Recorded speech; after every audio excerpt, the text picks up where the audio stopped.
کریم صلی اللہ تعالیٰ علیہ وسلم جناب بلال حبشی رضی اللہ تعالیٰ عنہ کے قریب سے گزرے تو حضرت بلال کو امیہ بن خلف سخت سزائیں دے رہا تھا، اور حضرت بلال رضی اللہ تعالیٰ عنہ نے اپنی اس تکلیف کو آرام سے بدلنے کی تجویز یہ سوچی تھی کہ وہ جیسے جیسے تکلیف دیتے، مارتے، گرم پتھر آپ کے سینے پہ رکھتے تو حضرت بلال اپنے دل کو تسلی دینے کے لیے کہتے احد احد احد، اللہ ایک ہے، اللہ ایک ہے، اللہ ایک ہے۔ یہ وہ اپنے آپ کو تسلی دینے کے لیے اس جملے کو بار بار دہراتے۔ نبی کریم علیہ السلام وہاں سے گزرے تو کریم نے مسکرا کے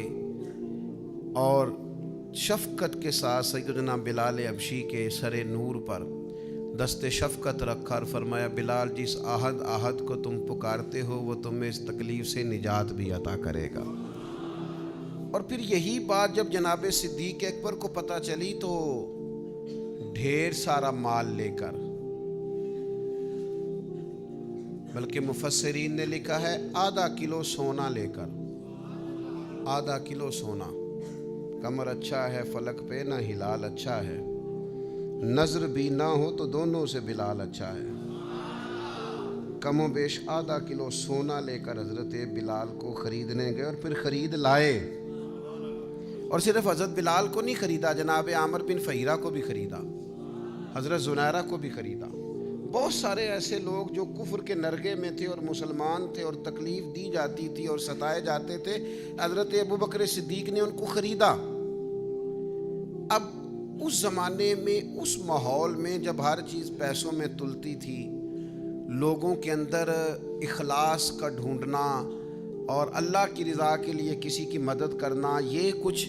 مشکل سا اور بے موسمہ سا پھل تھا، تو حضرت بلال کو اتنے مہنگے داموں میں سیدنا ابوبکر صدیق نے خرید لیا تو لوگ چم گوئیاں کرنے لگے، کہنے لگے یہ ویسے عجیب بات ہے، یہ ویسے ہوتا نہیں، یعنی ایک بے موسمہ پھل آ جائے نا کسی جگہ بھی تو لوگ انوکھی انوکھی باتیں کرنے لگ جاتے ہیں، کہتے ہیں یار یہ عجیب بات ہے، یہ کیسے ہو گیا ہے، یہ کیسی انوکھی بات، یہ کیسے ممکن ہے، یہ ہو نہیں سکتا۔ یعنی سارے بندے جھوٹ بول رہے ہوں تو ایک سچ بولے تو انوکھا سا لگتا ہے ذرا۔ تو ایک دور چل رہا ہو نا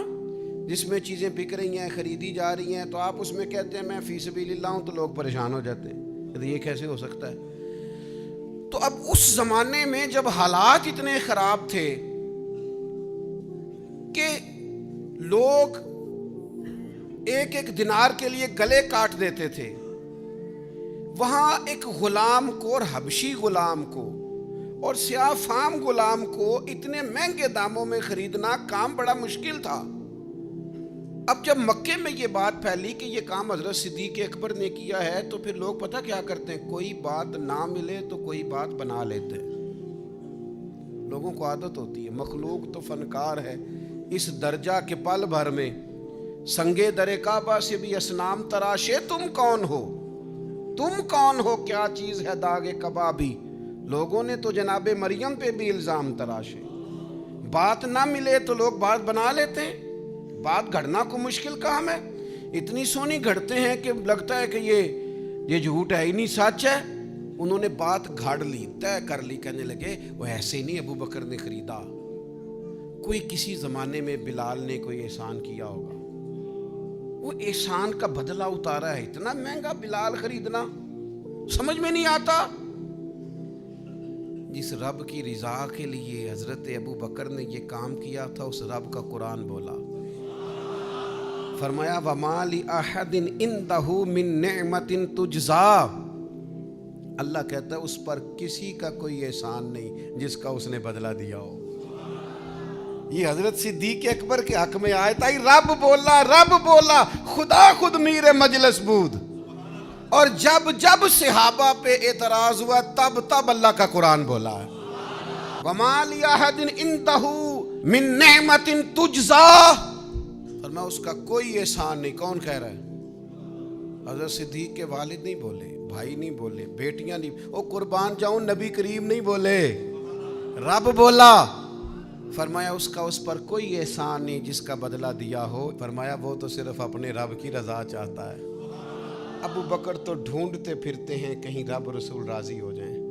یہ سونا کیا ہے, یہ مال کیا ہے, یہ گھر کیا ہے, چاندی کیا ہے, وہ تو میں تو تیری تلاش میں پھرا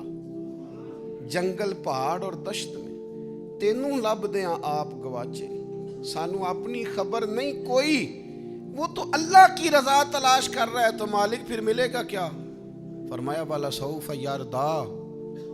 بڑی جلدی رب راضی بھی ہو جائے گا ابو بکر سے. رب کا وعدہ ہے کہ رب جناب صدیق اکبر سے راضی بھی ہو جائے گا.